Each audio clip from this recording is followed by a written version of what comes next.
Mark, when we're watching old movies like we are today, I always remember a desire I've had for a long time, and it's to create a geriatric boy band. So here we are. Here's my plan. What I want to do is I want to visit a nursing home. I want to gather a group of 5 or 6 old men in their 80s and 90s and then start feeding them Viagra. I'm going to call them One Erection. Brilliant. I genuinely thought he was going to try and recruit me for a boy band then. I was like, no, dude, I'm not getting involved in these ideas. You love all the crazy ideas this show has. Or forget, you want to die tonight? Hypochondriac with asthma is in there. I just lose all sense of equilibrium and I don't know what's happening. I'm going to say 9 out of 10. Always enjoy watching it every time. Windmills were fire hazardous. You literally used the paycheck to pay for a house. That's all it was for. Meeting someone for the first time, you wouldn't be talking like that. Because he was so stoned, he'd like half fallen asleep. You and Tasha are meant to be. Y'all figure that shit out. I just got fired yesterday. I'm free. I swear to God, I'm gonna stick that whoop up your asshole. Hello, welcome to the show. My name is Scott. My name is Mark. And this is the You Run podcast. We're a horror movie review show, completely run and controlled by you, the listeners. You get to pick the movies, you review them, you score them, you pass comment on them, and us, quite frequently.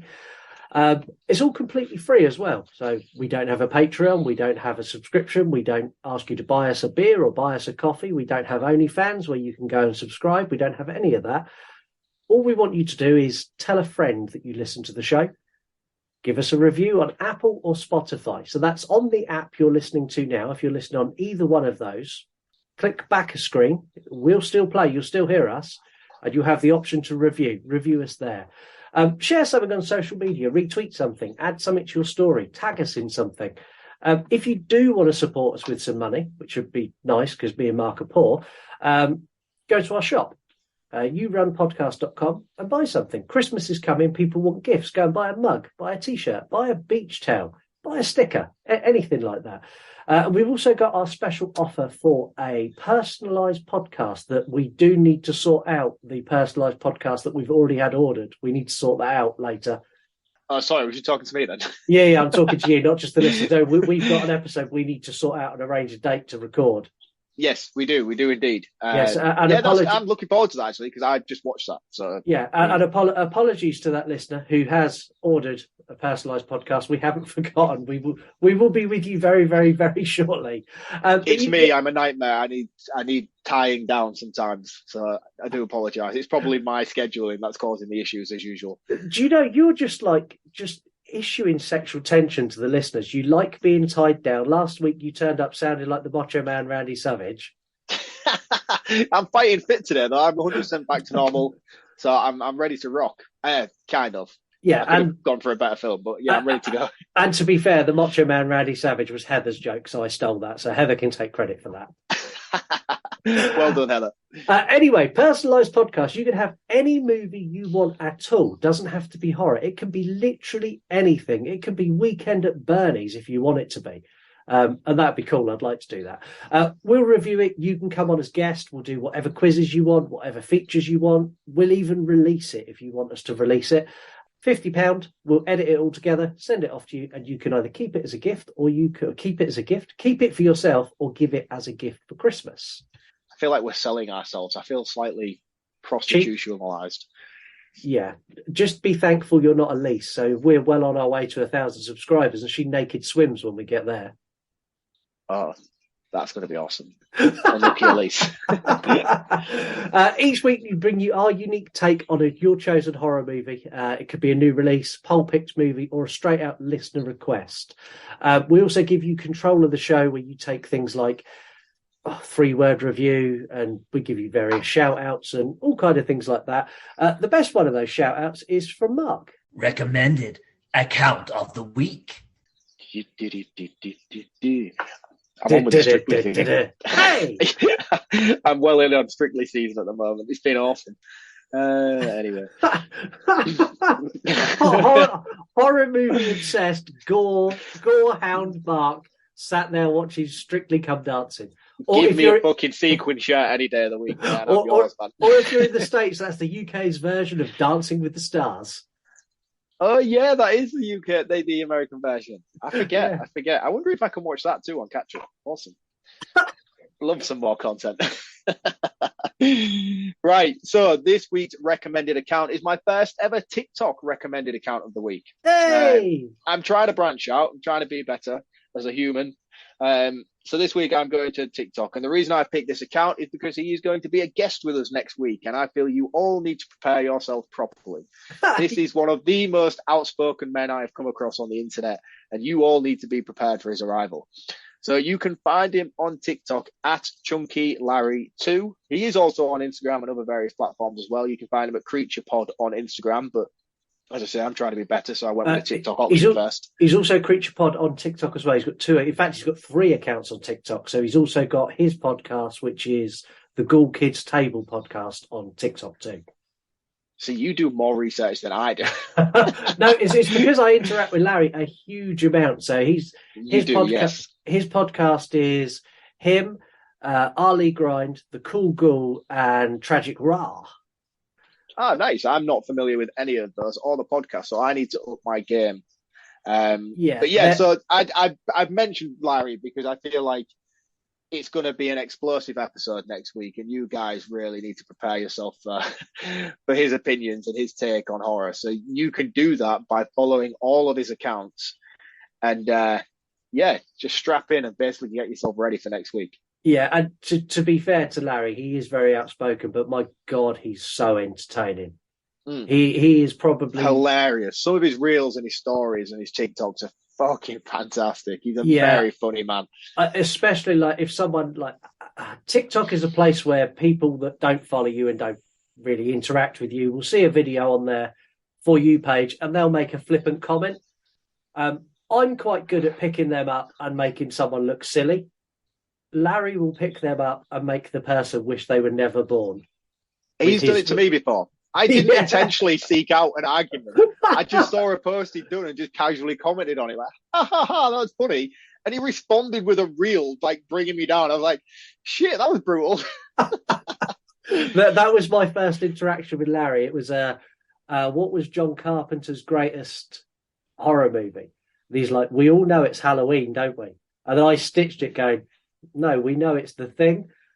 I still feel pain when I think about The Thing of how silly he made me feel.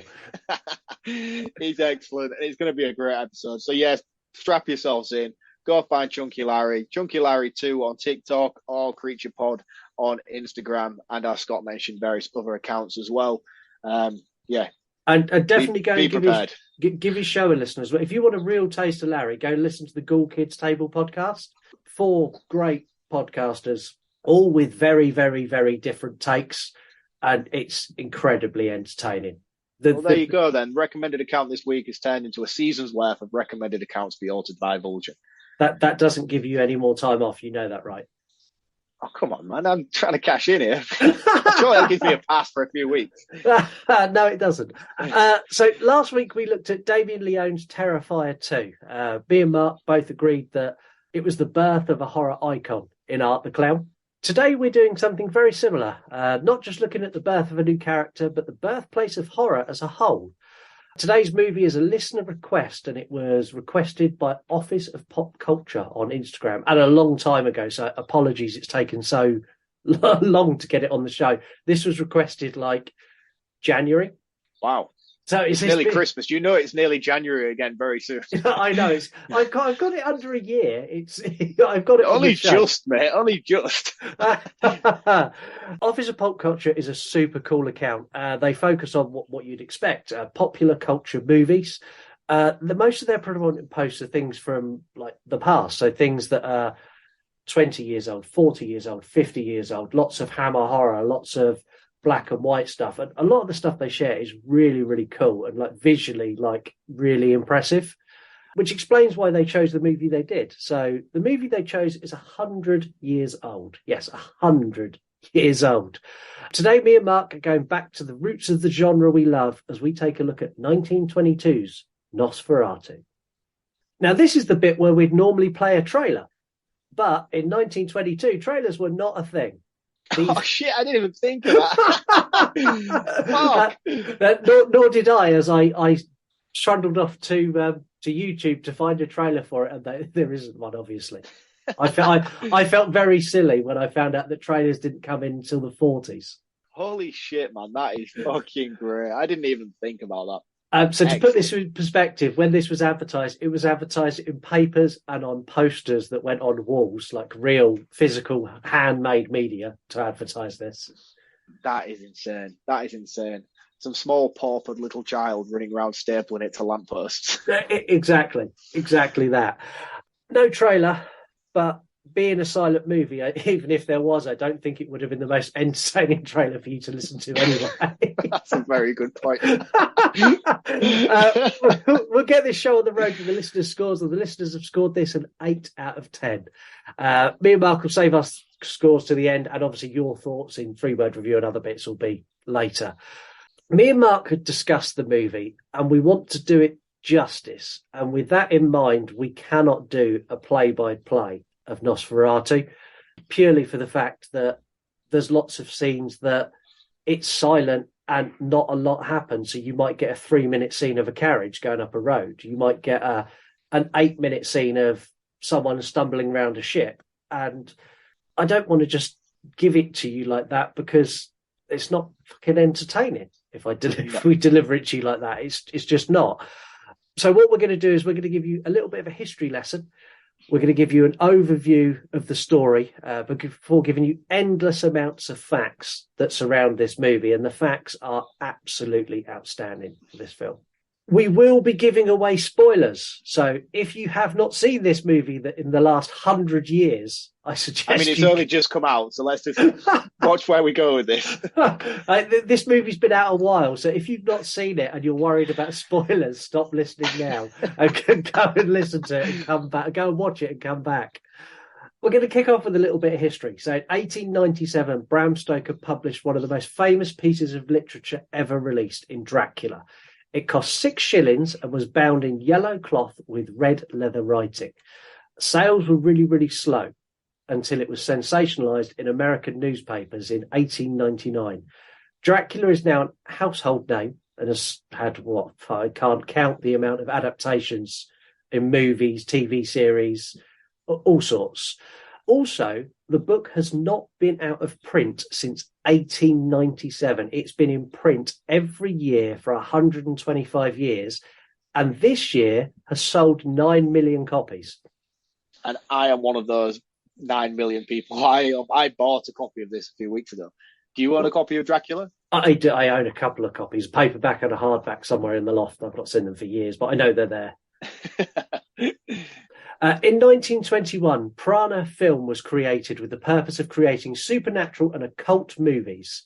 The task was given to Henrik Galeen to write a screenplay based on Dracula for the studio's first production. Spoiler, in the 1920s, copyright was still a thing, and these guys had absolutely fuck all rights to do anything with this work. None at all. No. But they didn't. It was the 1920s. They kind of shrugged their shoulders and carried on. And in 1921, they started filming, focusing on the story from several sections of the novel, but one of the big bits being the chapter of the Demeter, the voyage of the Demeter ship. To try and avoid copyright, they changed names of characters, but that was literally about it. That was literally all they done. Yeah, they introduced the plague element as well, which was so Count Olaf brings over the plague, which is not part of the Dracula story. This was something that was introduced to Nosferatu. Other than that, the only thing they have literally changed is the characters' names and introduced the Black Plague as a subplot. And that is you could watch this thinking it was Dracula with Igor or all the rest of it as. Is it Igor? Yeah. No, that's Frankenstein. No, not Frankenstein. Yeah. What's his little sidekick? Yeah, my brain's gone black. Renfield. Yeah, even Renfield's here, and yeah, it is that sort of close to it. It's so close to it. Imagine making a remake of Jaws, and all you did was change the name of the boat and change the Great White to a giant Mako. A little bit like what they did when they done that rip-off of Jaws Deep Blue Sea. Remember that? Oh, you mean the film that is better than the original? We're not going there. Make a more entertaining episode. Let's fucking thrash out Jaws and Deep Blue Sea for an hour. Let's not. The movie itself tells the story of Hutter and his wife Ellen and Count Orlok. Hutter and Ella are the names used for the well-known characters Jonathan and Mina Harker from the novel, and Orlok is used in place of Count Dracula. Like I said, there's not many differences. There's one that's a really big difference from the book, and I'll get to that later. Hutter is told by his boss that a wealthy count from Transylvania wants to buy a property in their small town, and his boss suggests that he goes over to meet Orlok to sell him the house. The boss and Hutter are pricks because they decide they're going to sell the house, and then they kind of chuckle that they're ripping off this foreign buyer. It's some dusty old broken house, and they're like, ha, go and sell it to him. Go and see him face to face and rip him off. It's good to see that estate agents haven't changed that much over the years. But they haven't. The only thing that's changed is they wouldn't go international now to sell a house. That's the only thing. Hutter says goodbye to Ellen and sets off to Transylvania. He reaches a point on the driveway where his carriage goes, I'm not going any further, I'm done. And just basically kicks him out. And then he gets picked up by a mysterious carriage with a funky-looking driver who suggests he gets in. He does this and he gets to the castle. When he enters the castle, he's met by the same man who drove him there in the carriage, and it's Count Orlok. Orlok looks funky as fuck. I like the look of Orlok. I think he looks amazing. Considering this is 100 years old, I mean, the makeup effects of this dude look incredible. Yeah, and there's no hiding. So, in a modern movie, you can hide things by using different lighting or by brushing over stuff with CGI.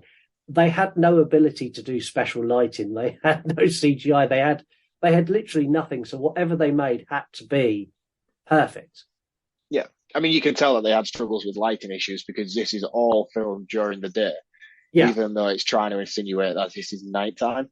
I mean, we as an audience can pick up that it's daytime. It's only due to footnotes that pop up every now and again that tell you what time of the day it is, really. Yeah, and depending on what copy you watched, there's lots of copies that are pure black and white. There's other copies that are closer to the original. So in the day, they use an orangey tinge. And at nighttime, they use a bluey tinge. Yeah. So was that the original? That wasn't the because I watched the Blu-ray version of this. So I could have just assumed that. I thought that would have been the remastered version over the complete black and white from start to finish. No, that was the original. The remastered is black and white. Right. Okay, that's interesting because I just assumed that the remastered version added the light tones to try and colorize it a little bit. That was the original, was the light tones, which again for 100 years ago is incredible because that would have come across to an audience. Oh, it's nighttime now.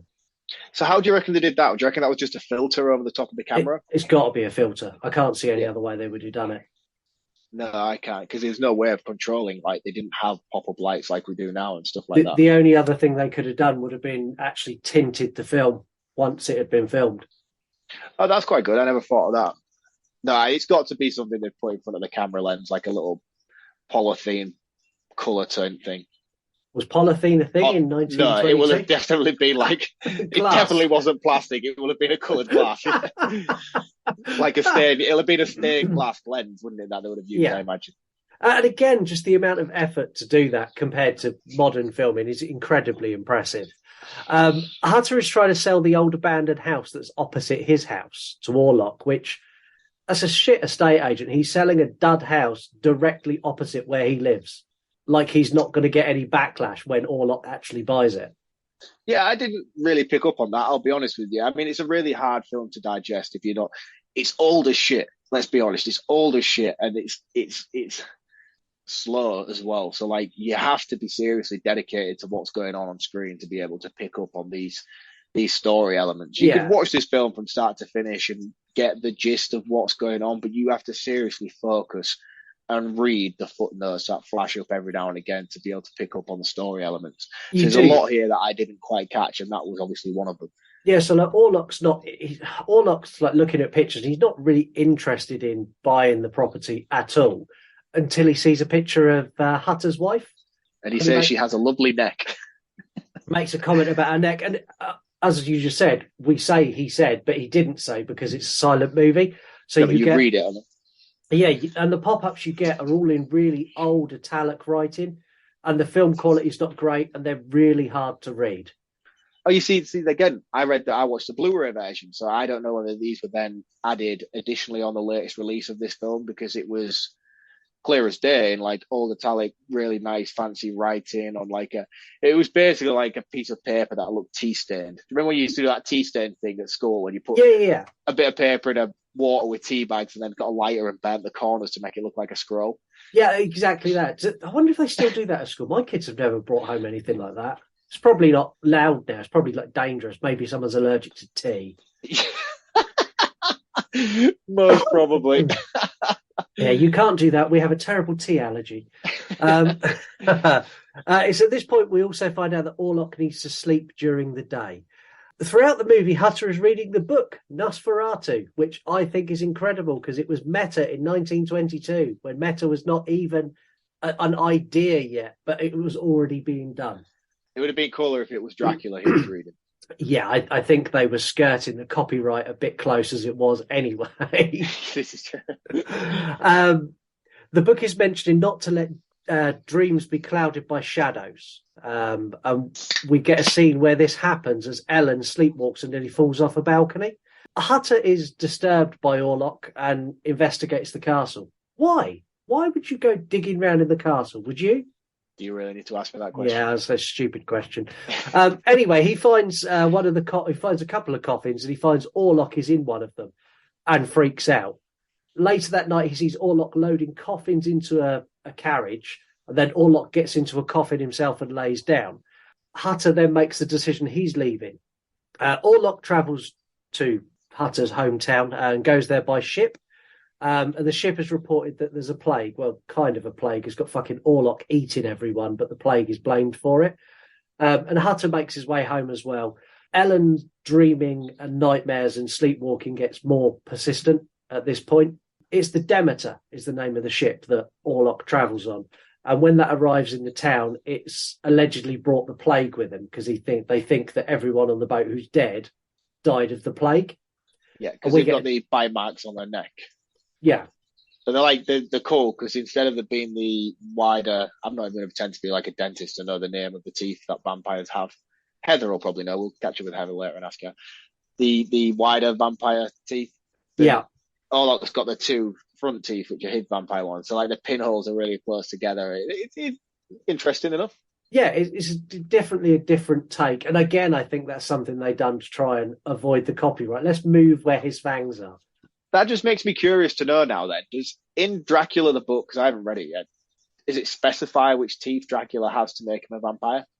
Or is this something that's just been adapted through pop culture? It's been a long time since I've read Dracula, but I'm pretty sure that it explains how the bite works or how he drains blood, that it's not draining through his teeth. The teeth are used to puncture the wound and then he drains the blood with his mouth.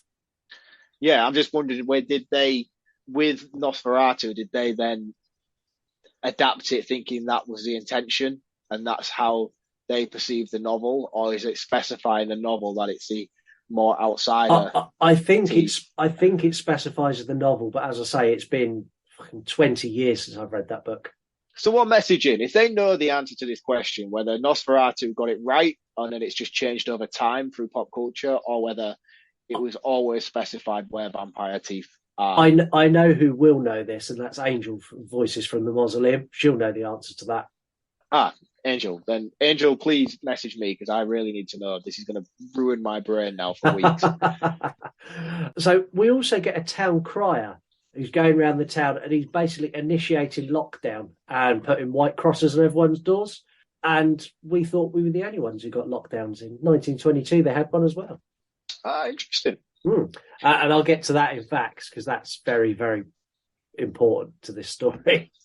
Before we go on then, so have we reached the Renfell point yet? Because he's been on already, hasn't he? Yeah, I skipped over Renfield because if I'm honest, I kind of didn't find it's hard to digest his purpose or relevance in this film. Yeah. He's in prison, but like, how does he know Count Orlok? Because he's in the hometown where Hutter and everybody is. Yeah, it doesn't really explain it very well. In the book, there's a lot more to it, but I'm not going into the full depths of Dracula. No, that's what I'm saying. I just didn't understand because he calls him master in this film, assuming that he knows him at the end of this film. But then he's in the same village that Orlok's buying a house in, which would make me assume that sent ahead. Right. Okay. So is that what happens in Dracula? It is basically the gist of it. Yeah, he's sent ahead to basically scout out where Dracula's coming to, and then they just arrest him for being a nutter. Yeah, effectively. Okay.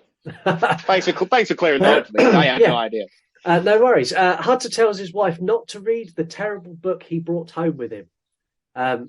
Marriage rule number 1, and Mark will agree with this: don't ever tell your wife not to do anything.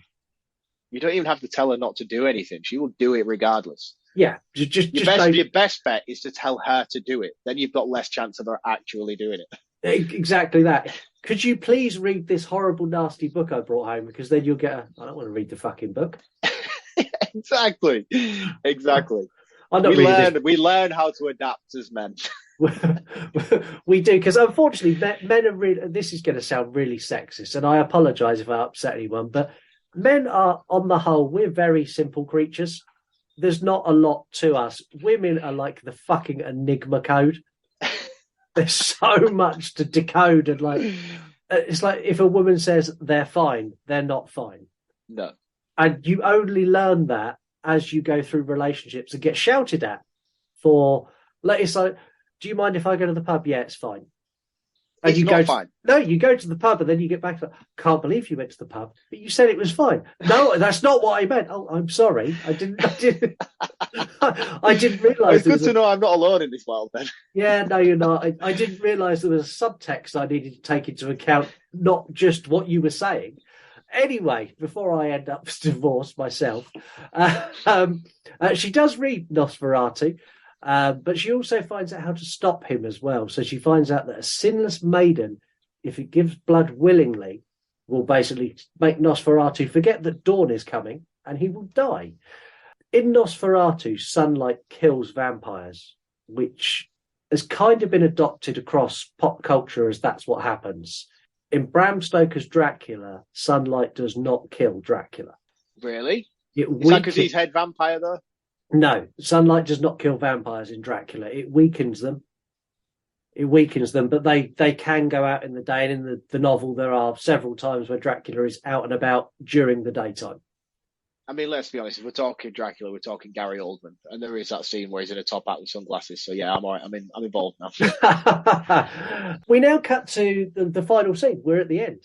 Ellen is doing needlepoint, and she can sense Orlok watching her. So she opens her window and kind of weirdly invites him in.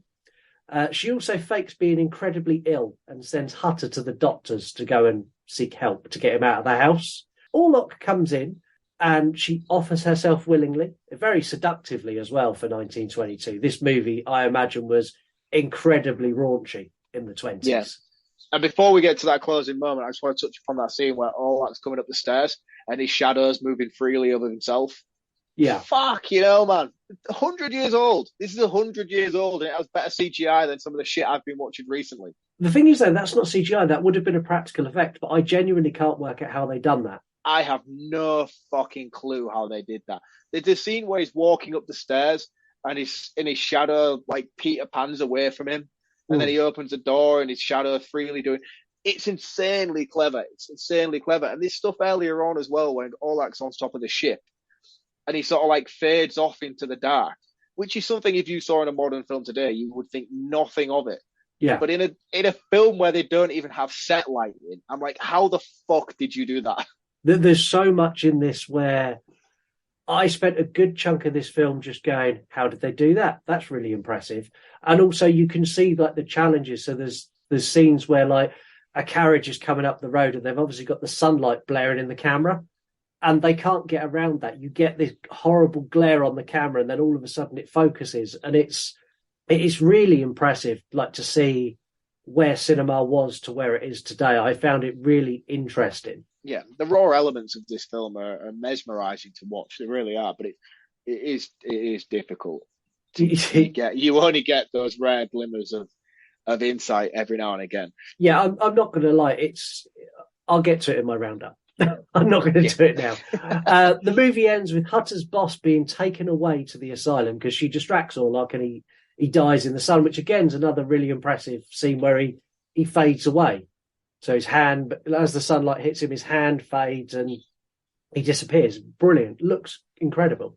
I mean, yeah, it looked great. And again, it doesn't look great, but if you're looking at it from a perspective of this is 100 years old, yeah, it probably blew the minds of everybody watching it at the time. 100%. It ends with Hutter's boss being taken to the asylum, and this is where we find out he was working for Orlok, and he's effectively the Renfield character. And then we get Hutter and Ellen sharing an embrace. And that is the end. Before we go into any of your thoughts and our extended facts section, I wanted to come up with a fun way to just emphasize how old this movie is. So we're going to play a game. And it's so when I say we, Mark, you're going to play a game. I was going to say, you say we play a game. No, I guinea pigged it in your games again. Yeah, I host a game. You play the game. This is a fun game, though. It's not. It's for not who? For you? No, for everyone. I think you'll find this fun as well. So let's play Broken Spirit. I told you, I want to play a game. Fuck off. We're going to play before or after. It's really simple. I'm going to give you some events in history, and you're going to tell me if they happened before Nosferatu was released or after Nosferatu was released. This sounds an awful lot like Bruce Forsyth's Play Your Cards Right, Higher or Lower. It is very much like that. In fact, it is that game just with horror movies and timelines. Yeah, it's that. What was that? What was it called? The Price is Right. Welcome to the You Run podcast. The Price is Right. I think for those American people listening, Bruce Forsyth is an entity of himself. So if you're unfamiliar with Bruce Forsyth, maybe do a bit of YouTubing. But I'm sure you had The Price is Right in America, and it was some Bob guy, some really famous Bob guy ran it in America. Yeah, and we obviously know Mark loves Bruce Forsyth because before he passed away, he used to host Strictly Come Dancing. Yes, he did. I know. To be fair, I wasn't on board with the Strictly when Bruce. This is a more recent venture for me in my life over the past sort of 3 years. Is this a midlife crisis? Is this a cry for help? It might be, yeah. Next year, do we need to do the You Run podcast ballroom dancing competition? That would be amazing. Could you imagine lots of different guests videoing in from around the world to do it? Just so we're aware, my wife is a dance teacher, so I reckon I would probably smash this competition if it ever does come to fruition. That explains a lot of your dance moves at For Love of Horror. Oh, mate, no, honestly, when I sobered up the next morning, I was like, oh, you actually did that.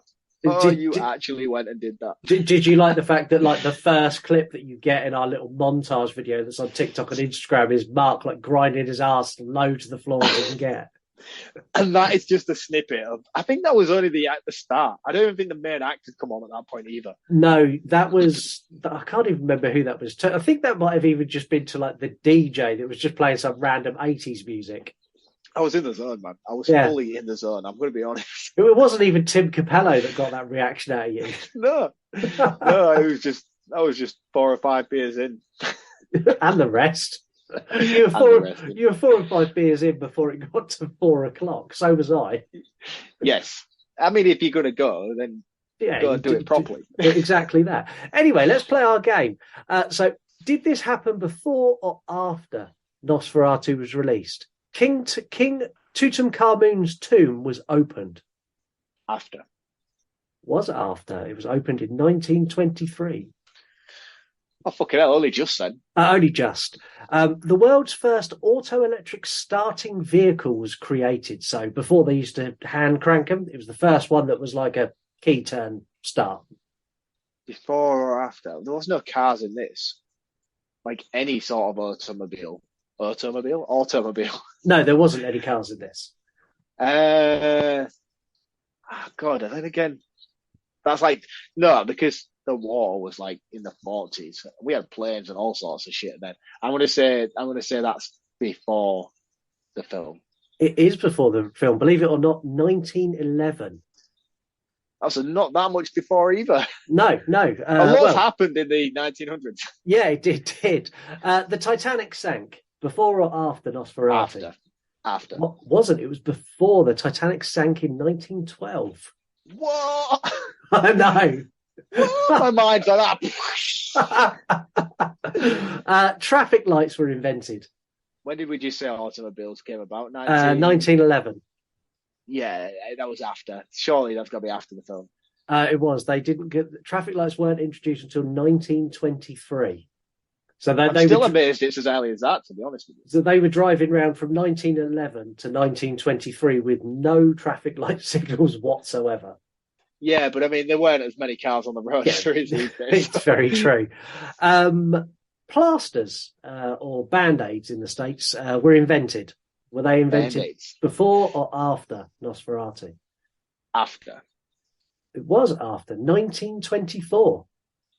Jesus Christ, you're really tying these dates down so close. So before that, you would have had like a proper bandage. You'd have had like a cloth and like a bandage before that. Vacuum cleaners were invented before or after Nosferatu? After. Are we talking like Dyson here, or are we talking? Yeah, proper vacuum. A vacuum cleaner that could vacuum up off the floor. That you're plugging into a wall that requires electricity or some sort of contraption that was invented. It requires. Come on, we need specifics here. You can't give me a quiz like this. It requires electricity to run this. After. Before. And way before the electric car was the self-starting electric car as well. 1901 was the first electric vacuum cleaner. Wow. That's impressive. Absolutely blew my mind. They had an electric vacuum cleaner before they had a car that could start itself. That's insane. That is absolutely insane. At least they've got the priorities right. We've got two more. Sliced bread was available in shops before or after Nosferatu? After. That's got to be surely like a recent-ish thing. 1930. Yeah, I would have expected that to be a little bit later then. Yeah, I was gobsmacked. And the last one, Nintendo was founded. As in I feel Nintendo, like this is going to be a proper trick question. As Nintendo, as in like Super Nintendo. Nintendo. Yeah, was like founded. Super Mario Brothers. Yeah. Donkey Kong and. Yeah, so the Nintendo company was founded before Nosferatu, so before 1922 or after. It's going to be like something really fucking stupid, like they made bow and arrows. I just know what you're like. It's like, yeah, Nintendo made hunting knives back in 1902. I'm going to say before, just because I know what you're like. It was before. Do you want to take a stab at what year? What were they specialising in this year? The year they launched the Nintendo company was the Nintendo Playing Card Company. They used to make playing cards. Oh, that makes more sense than my stupid bow and arrow and hunting knife theory. Yeah. Have a stab at the year. 1887. Wow. Very, very close. 1889, Nintendo was founded. Man, how much would your mind have blown if I nailed that guess? And it's still the same company, so they've not changed their trademark or anything. It is still, Nintendo was founded in 1889, which just is mind-boggling that company's been going that long. Who comes up with the word Nintendo that old? They were, I think they were originally a Chinese company. They started in a small town in China selling playing cards. They didn't do very well. So they moved out to Japan in like 1902 or something like that. And then in Japan, their cards went massive. And then from there, they diversified into board games and then handheld LCD games. And then from there into Nintendo as we know today. Good times. I love myself a Nintendo. Well, what a transition, though. Playing card company to the Nintendo Switch. Yeah. I'm looking up at my Super Nintendo now and in awe of what I'm looking at. I imagine when they founded that, they had no idea that one day they'd be selling effectively mini TVs with handheld controllers. No. It's mad to think of time. Do you know what? I'm not even going down that road because I confuse myself sometimes with these wild things I think about. Let's not go there. We don't need a repeat of the Terrifier 2 episode. No. If you enjoy the show and you like me or Mark or just Mark, because that seems to be quite a trend as we see when we put movies against each other and you vote for shit like H20, which is coming soon. Don't put your violin away, my friend. Come on. Bring this shit on yourself. Not that I'm bitter at all. Anyway, you can follow us on our social media. We're at You Run Podcast everywhere on Instagram, Twitter, Facebook, and TikTok. If I don't get banned, so on TikTok, I am on a final warning for a permanent ban. Are you actually? Yeah. Why? What have you been doing? Just clickbaiting and winding people up as usual. No, so some woman done a video about how Hocus Pocus 2 is bringing the devil into our homes. And you must not watch. Oh, I've seen that article. No, this is a religious account on TikTok saying you can't watch Hocus Pocus 2. Don't let your children watch it. The devil will come through your TV and infest your house and you'll have demons and all this kind of stuff. And all I done was I stitched that video and I gave her some movie suggestions of things that could be probably more likely to bring demons into your home, and used a couple of video clips like The Exorcist and Terrifier and and funnily enough, that religious account and lots of our friends reported me vigorously.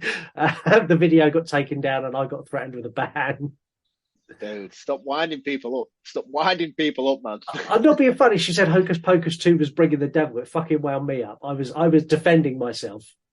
You don't know otherwise, though. It might be. It might be doing just that. To be fair, it may have done. Not being funny, it could just take a seat with all the other demons in my life. It'll be fine.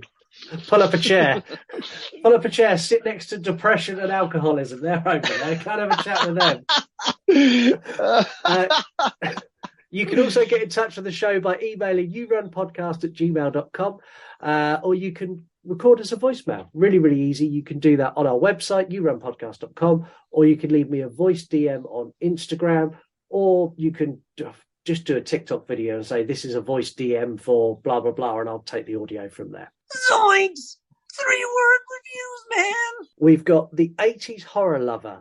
First of all, he commented saying, I was going to put black and white, and then he changed his mind and he went with the original vamp instead. This is Rob. He's got a great horror account, so go and give Rob a follow. It's the 80s horror lover. We've got Coffee King 62, innovative horror classic, and they're a coffee addict and very, very tired.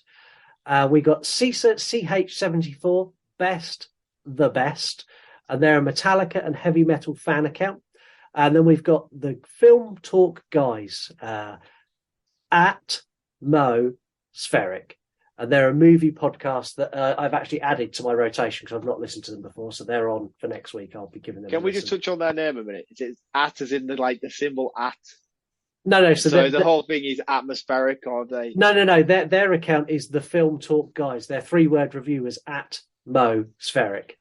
Oh, so I'm going to create an account that's called Mospheric. So when you search for me, it's at Mospheric. That is awesome. That's quite Copyright cool. That shit now. Trademark the You Run podcast. But bear with me, I'm just going to create that account now so no one can steal it. Fuck, edit this out. Don't let people nick my idea. Memes to make you mad. So I couldn't show such disrespect to a movie that effectively birthed the genre that me and Mark love and do a meme about it, because I felt bad. So what I did instead is I created just a normal run-of-the-day meme that wasn't a meme to make you mad, and it made people mad, so we're going to talk about that instead. And this was genuinely my real thoughts as well. So this isn't a meme to make you mad. This is how I felt. So the meme was a picture of James Wan's upcoming movie, Megan. And the caption read, I'm your friend to the end. And then below that, you had Chucky peering through some blinds. And the caption read, what does this bitch think she's doing? It didn't go well. Normally, memes to make you mad, I just read what people have said, because obviously it was intended to make them mad and I don't respond unless it's just to wind them up a little bit more. This week, you're going to get my replies as well, because I was defending my meme because I believed in it and I still believe in it. I was going to say, I'm surprised people weren't in support of this. No, they really weren't. So the first one I got was from an account called Megan Movie. Oh, okay. I see where this is going. Chucky is not the original doll. I remind you, the first doll we see appearing in horror movies date back to 1975, such as Deep Red. Just to name one from that year. We have seen serial killers before Chucky, for example, Michael Myers in 1978. Chucky's from 1988, so you are out of place. Chucky is not the first doll, nor is he the first serial killer. Let's avoid writing falsehoods. Thanks. Lots of exclamation marks. What a dick. To which I replied, Chucky is the first doll of his type not to be possessed by an evil entity. Dolls first appeared in 1929 with The Great Gobo. Megan is a blatant rip-off of the concept created with Child's Play, even down to the aesthetic they use with the facial movement and expressions. You are obviously a super fan of this upcoming movie, which is cool, but don't try to pretend this is anything but an attempt to cash in on the success of the Chucky TV series. So I thought I was very pleased with myself. I know my facts and research and all sorts, mate. You were nailing this. Yeah. Now, Megan Movie, funnily enough, disappeared and didn't reply to that. So someone else jumped in, which I'm sure is an account run by the same person. It was Robin Kraft fan stepped up to the plate and hit me with fucking liar. A year before Chucky, there was a similar film called Dolls. Then I got a waving emoji and a middle finger emoji. This one pissed me off, so I went to town. What was their name again? Robin Kraft fan. Who's Robin Kraft? As in the character Robin from The Craft. Oh, okay. Yeah, we were just fine. Robin's cool. Yeah, I like Robin. Yeah, this one really got under my skin. It annoyed me a lot. So I went back with, wow, you're a delightful person, aren't you? Dolls came out in 1987, which was magically possessed dolls that disliked the bitterness of adults. It was written and filmed in 1985. Don Mancini wrote the script for Child's Play, originally titled Batteries Not Included, in 1972. So please get your facts straight in future so you don't look like a fucking moron when you're being called out for false information. Have a nice day, though.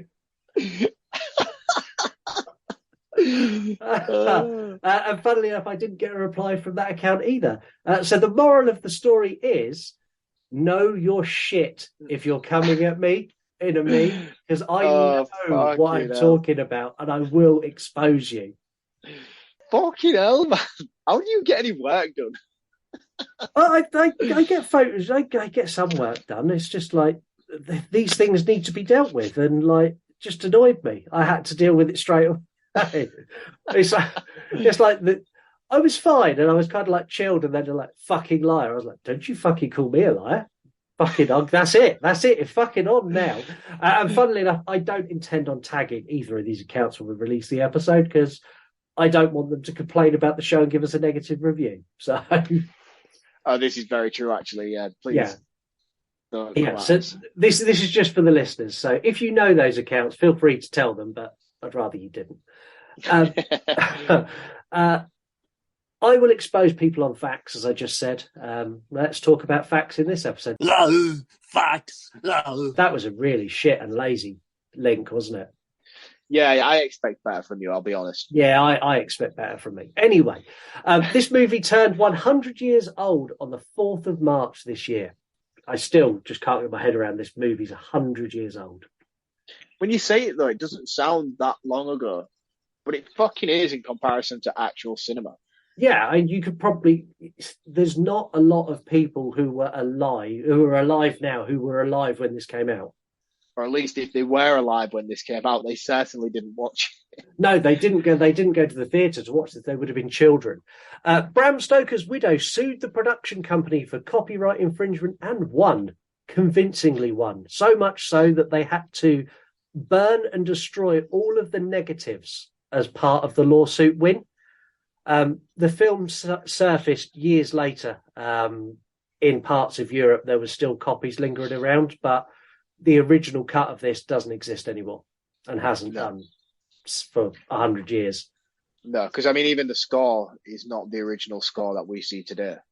The score was lost when everything was destroyed all that time ago. I mean, the first score that came out was played in front of an orchestra in Berlin, on the screen in Berlin when it was first showcased, if you will. When it came out, it was played in front of a live orchestra.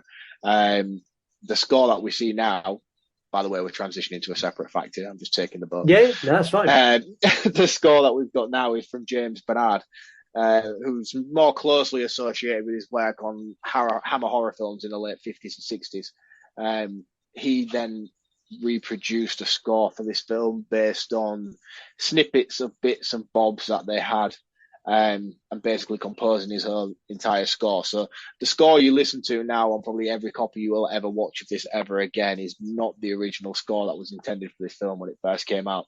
This is a reproduced score, re-edited score that was adapted in I think it was added on in the 40s or maybe even the 50s, but it was certainly before his time on Hammer Horror. Yeah, because this film's been recut and re-edited, and there's lots of different versions of it out there as well. So there's, I think, I want to try and get this right. So there's about 6 different versions that have all been partially restored in various different ways. There's black and white versions, there's versions with it tinted, there's versions where you've got different names. So in some it's Hutter, in others he's called Thomas. In one he's called Jonathan. In one, Hutter's wife is called something else, and then one she's called Mina. And depending on what cut you get, it can be completely different. So there's lots of different versions of this. I was expecting her to die at the end of this film. From what I read based on the synopsis of this film, she committed suicide and jumped off the balcony at the end. But when I watched it, she doesn't do that. She didn't do that in the version I watched. No. So I don't know, unless that's just internet garbage talking shit. But the synopsis I read online with a follow through was that she jumped off the balcony window at the end after Orlok had burnt in the sun. Oh, maybe there's a bit we haven't seen. I don't think so. There definitely weren't a post-credit scene to this. That was the version I was expecting to see. I might have just misread that somewhere across the internet. But and if there is another version of this, I'll be honest, I'm not going to find it. No, I don't either. The character Nosferatu is on the screen for less than 9 minutes in the entire hour and 28-minute movie. Count Orlok is only... You good? You sound like you're dying. Yeah, no, I'm fine. Hold on. Count Orlok is only seen blinking once on screen, right in the final act. He only blinks once in the entire movie. That's cool. I knew there was something creepy about his look, but I didn't. Now you mention it, actually, that is quite amazing. Yeah, so all the face-to-face scenes where they're, I say talking, where they're meant to be communicating, not once does he blink, and there's some of those scenes are 7-8 minutes long. To not blink for that is bloody impressive. Really, really impressive. The movie was banned in Sweden for excessive horror, and the ban wasn't lifted until 1972. Wow. That's amazing. So they lifted the ban on this, and then 1974, The Exorcist come out, and they banned that immediately as well. 19... When did you say that was? 19... The ban was lifted in 1972. When did the Texas Chainsaw Massacre come out? Was that 74? Yes, it was 74. Was that 70? Was Exorcist 72 then? Am I getting my dates mixed up? When was The Exorcist? Texas Chainsaw Massacre was 74. Exorcist was 73, and Exorcist was 73. That's insane. So, a year after the ban was lifted, they got bombarded with. They got The Exorcist and Texas Chainsaw Massacre. Can you imagine, the authority that looks after what movies are released in Sweden just sat there and went, right, we're going to let this Nosferatu go now. We'll let a little bit of horror into our culture. And then got slapped with The Exorcist the following year. Toby Hooper just rocks up with his passport. It's like, oh, guys, I've got something for you. I think you're going to like. You're going to love this. I know how much you love horror movies. My final fact for this is it is a movie that people claim is timeless, but it's really not. And that is a fact. And that is the fact I'm going to end on. And then I'm going to hand it straight over to Mark to give it his roundup and scores. This is a really, really difficult film to discuss and try and critique. There's no denying the impact this has had on cinematic culture, cinematic history, and the horror as a genre. But if I have to break it down and give it a score, I can't justify giving it anything more than a 2 out of 5. I'm doing my score early rather than at the end, just purely so you know where I'm going with this whole spiel. There's a lot of people on the internet and Rotten Tomatoes in general, and it's giving this a 97% out of 100, obviously 6%. And I can't quite fathom why. There's so many people on the internet who talk about films that have dated, that have come out in the past 10 years, and you criticize them for it and pan them. And I'm guilty of it myself, and I'll watch a film that I enjoyed the first time around, but I'll revisit in a few years' time. I'm like, yeah, this really has dated badly. The CGI is bad. This is bad. This is bad. And I can't understand why people are still clinging on to this film like it's a masterpiece, because it's not. Granted, they've had some serious cinematic hurdles to get through to be able to bring it to screen and make it what it is. But overall, it's a very, very boring film. And I struggled myself personally to get through it. It was difficult to watch. It was difficult to hold my focus. And that's purely based on the fact that we are so spoiled as an audience today. I can imagine when this first came out, this was groundbreaking, absolutely groundbreaking. And if I was one of those people who had never seen Avengers Endgame and then watch something like this, I would be like, yeah, this is insane. But I am so spoiled by cinema today. So to go back and watch something like this that was made 100 years ago, it really struggled to hold my attention. Really, really. I found myself trying to restrain from picking up my phone every couple of minutes to be just scrolling and doom scrolling, because I was so bored by this film. And I can appreciate it for what it is, and there is no denying the effort that has gone into making something like this, especially in the time. There's some interesting cinematography used, the stuff where they're on the boat and they filmed the scenes that are out on sea. Clearly something simple, just like a boat rolling alongside of it. But when you watch it and this was done 100 years ago, and the camera work that they had and the technology they had, there's no denying it's a clever way of filming scenes. I have no issue with the acting. Clearly, there's not a lot to compare it to, given the date of this film, but the actors do a great job of carrying this film. The score, I really like the score. As a big fan of classical music, I found it pleasant to sit and listen and briefly tune in and out of. Yeah, see, I didn't. The score drove me wild. Yeah, I remember you messaged me saying you were infuriated with it, but I really liked it. I'm a big fan of classical music. We always have classical music on in my house as background noise. We don't have radio. It's just classical music's always on in the classical houses. music followed by Strictly Come Dancing. I get a real picture of your home life now, as are the listeners. It's a mellow vibe to have in the house, man. I always have classical piano playing on my Alexa. My Alexa better not tune in now because I'll fucking kick off.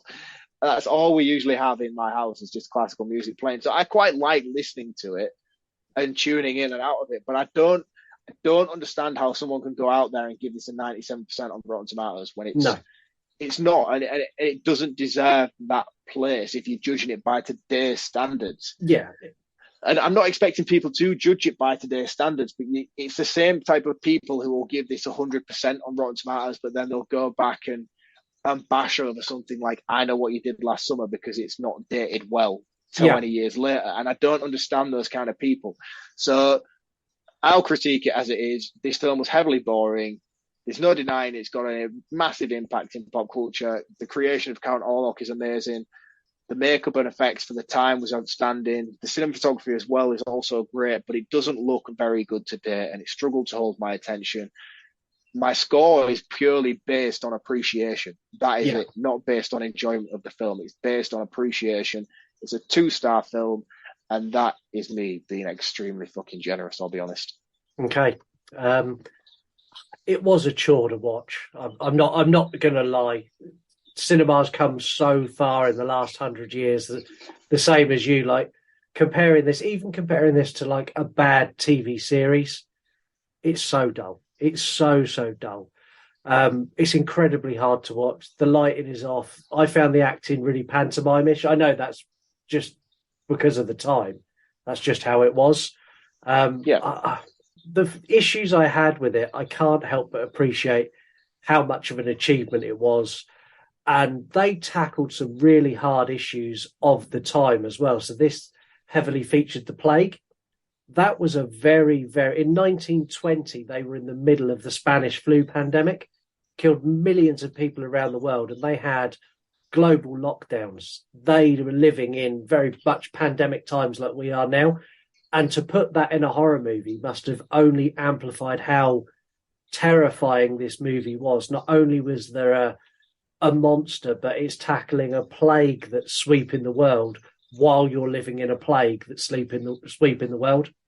That's cool, because people would then sort of especially younger people would watch this and then associate the Spanish flu with Count Orlok. That's clever. I like that, and I like the way that it's done that with the times. But yeah, it's really, really clever, and it's one of those things. I enjoyed it as a piece of cinematic history. I found it compelling and fascinating. And if I had been and seen this, if I went and sat down in 1922 and I watched this, this was effectively 1922's Terrifier. This would have been me sat in the theatre with my head absolutely exploding, going, this is awesome. And I'd have walked out of there and I'd have given it a 10 out of 10. But I'm watching it in 2022. And I appreciate the position it holds in cinema. I appreciate what it done for horror, because without it, we wouldn't even have this show. We wouldn't be doing what we're doing. And as a study piece and something that should be admired and looked at, I give it an 8 out of 10. But I would not recommend it. And on enjoyment, I give this a 3 out of 10.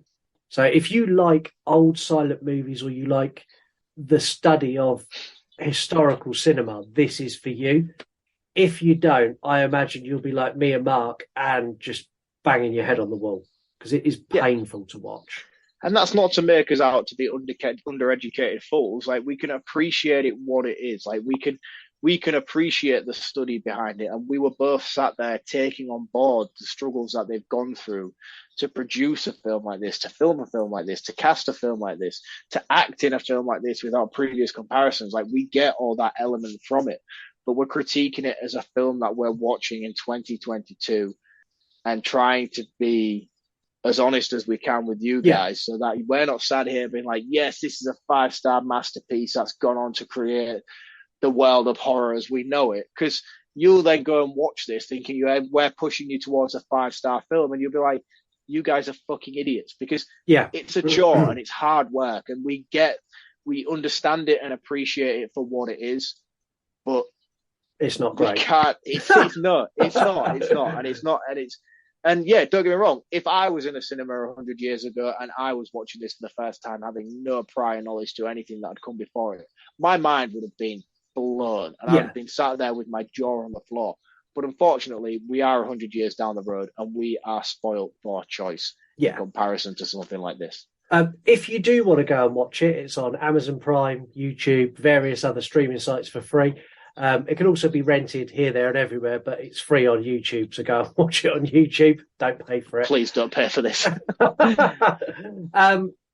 Like every other week, we finish off with your thoughts. Sound off. And there weren't as many as we'd normally get, funnily enough, as this movie's 100 years old. There's not that many people who've actually seen it. And we got a couple of contrasting ones and some facts and some other bits, so here's what we got. Skellington fan. Some of the effects were achieved with stop motion photography. And again, for the time, that blew my mind. I'm a big stop motion animation fan, you know this. Yeah, that's like, in 1922, that's almost the equivalent of creating bullet time. Yeah. There was people running around losing their mind on that set going, how did you do this? It's so clever. Imitation Dave. A lot of the scenes were filmed during the day and a blue tint was added to represent night. So they added a blue tint. Not with plastic. Not with plastic, no. Dave also goes on to say it has to be on every must-watch list.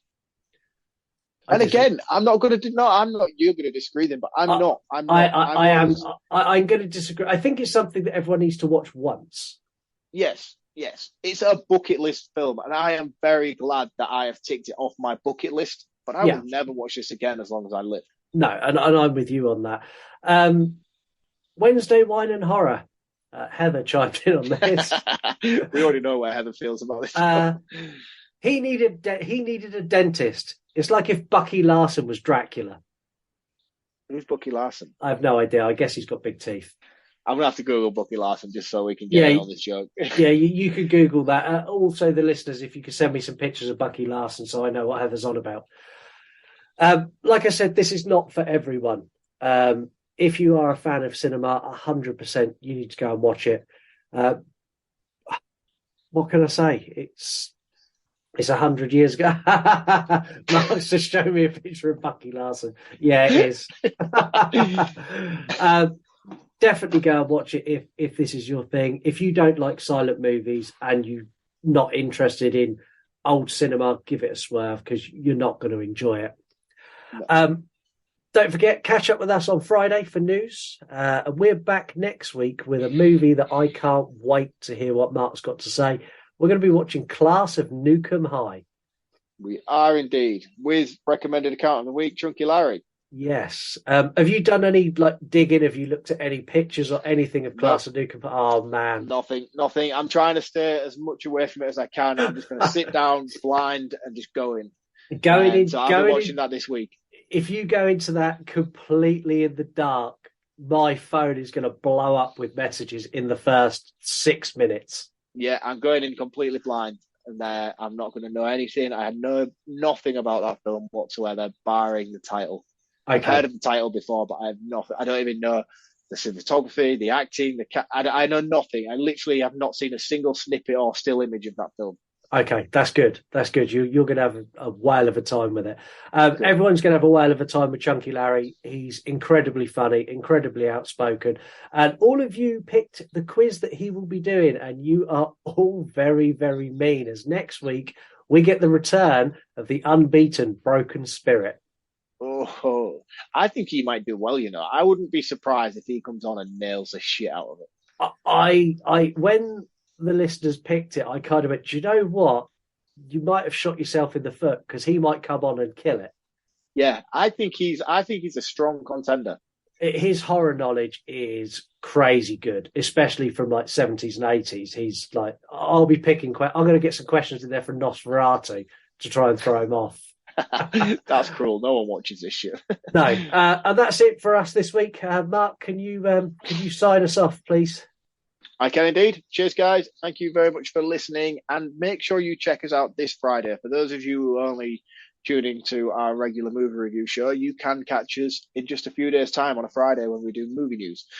We basically just leave the mics running, record all the shit that we normally talk about off air, and just present it all to you on a Friday with some news sprinkled in, of course. So yeah, if you don't listen to Newsweek already, why not start this week? It's going to be a good episode. We've got some interesting stuff to share with you also. And if not, and you don't want to watch Newsweek, we'll see you next Tuesday. Yeah.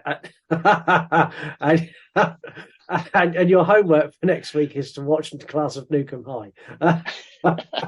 I'll see you later.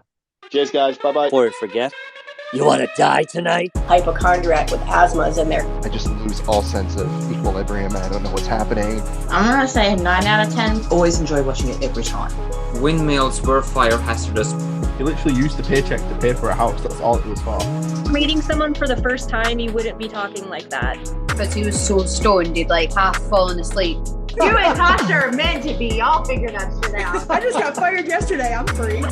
I swear to God, I'm going to stick that wolf up your asshole.